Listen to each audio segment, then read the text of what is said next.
ऊर्जा की खपत होगी बराबर दूरी तय करने में, उसकी 3-4 गुना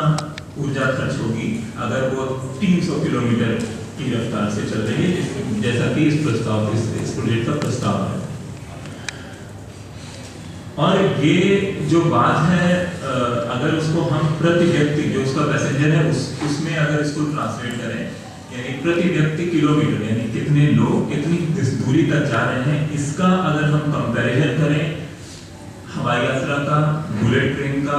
और अन्य जो मोड है, कार का हो गया, बस का हो गया, या कन्वेंशनल जो हमारा चल रहा रेलवे सिस्टम है उसकी बात हो गई, अगर इन सब का कंपैरिजन अगर करें तो अगर इस ट्रेन की ऑक्यूपेंसी, यानी इसमें जितनी सीट बनी हुई है, जिसके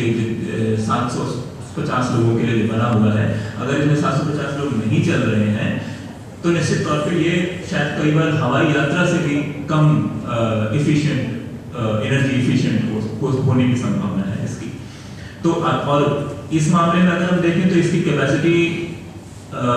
जो ट्रेन की जा रही है, 10 कोच की ट्रेन चलेगी, हर 20 मिनट पर ट्रेन चलेगी और उसमें 750 लोगों के बैठने की जगह होगी। इस ऑक्यूपेंसी का कितना प्रतिशत उनके अपने अनुमान के हिसाब से, प्रोफेसर गीतम ने यहाँ पर बात रखी कि उनके जो अनुमान है वो कितने गलत हैं। मान लीजिए उनके अनुमान सही भी हैं, तब उनकी ऑक्यूपेंसी के जो एस्टिमेट हैं वो उनके अपनी गणना के अनुसार 50 से 55% होने वाले हैं, यानी आधी भरी हुई ट्रेन चलेगी। तो प्रति व्यक्ति किलोमीटर, यानी कितने व्यक्ति कितने किलोमीटर तक गए, इसका अगर कंपैरिजन करेंगे तो मेरा अनुमान है कि हो सकता है मुंबई अहमदाबाद पूरी डिस्टेंस के लिए अगर कंपैरिजन करें तो हो सकता है कई बार हवाई यात्रा ही इन्वायरमेंटली सस्टेनेबल हो जाए बुलेट ट्रेन के सामने। कन्वेंशनल ट्रेन तो निश्चित तौर से होगी क्योंकि उसकी स्पीड कम है और उसमें कैपेसिटी से ज़्यादा लोग ट्रेवल भी कर रहे होते हैं।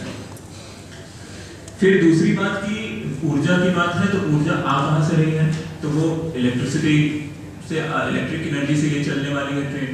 इलेक्ट्रिक एनर्जी हमारी कहाँ से प्रोड्यूस हो रही है, तो वो 70% हमारे देश में कोयले से पैदा हो रही है। कोयला कैसा है, तो वो क्या पैदा कर रहा है, वो CO2 और ग्रीन हाउस गैस एमिशन कर रहा है। तो अगर बुलेट ट्रेन चल रही है एमिशन कहीं पर करते हुए, तो वो इन्वायरमेंटली सस्टेनेबल ट्रेन करना अपने आप में बड़ा ही फार्सिकल है, बहुत ही गंदा मजाक है अगर आप ऐसा बोलें कि बुलेट ट्रेन एक क्लीन ट्रांसपोर्ट का माध्यम होने वाला है। फिर इसके बाद जो इसमें मशीनरी लगेगी, अब ये जो मेगा प्रोजेक्ट बन रहे हैं, स्पेशली ऐसे प्रोजेक्ट जिनमें पूरा का पूरा जो पैकेज है वो उठा के कहीं पर रखने की बात हो रही है, यानी जापान में जो टेक्नोलॉजी है पूरी की पूरी हम वैसा ही ला देंगे। तो वो जो पैकेज बन के जो पूरा आता है उसमें लेबर जो है वो तो हमारा कम से कम लगेगा, क्योंकि उसकी ट्रेनिंग वगैरह वगैरह बहुत खर्चे हैं, वो सब धीरे धीरे होता रहेगा। फिर प्रोजेक्ट बनने का काम होगा, अगर ये प्रोजेक्ट बनता है तो वो तमाम सारी मशीनरी से बनेगा। वो मशीनरी किसी ऊर्जा से चल रही होगी, वो भी डीजल या इसी तरीके की मैक्सिमम इलेक्ट्रिक एनर्जी से चल रही होगी। वो कहाँ से आ रही होगी, तो फिर वो चक्र, तो ये पूरा चक्र जो है उससे बाहर ये नहीं निकल रही है ट्रेन। इसकी जो ऊर्जा आ रही है वो क्लीन नहीं है, और इस तरीके से इसका जो क्लेम है एनवायरमेंटल सस्टेनेबिलिटी का वो बिल्कुल भी वैलिड नहीं रह जाता है। फिर ऊर्जा के खर्च में एक और इम्पोर्टेंट समस्या है, और वो सोशल सस्टेनेबिलिटी से भी जुड़ती है, जो है कि जो ऊर्जा के नए प्रोजेक्ट बनने के बाद, तो कोई भी न्यूक्लियर प्रोजेक्ट हो, डैम हो, बांध बन रहे हैं,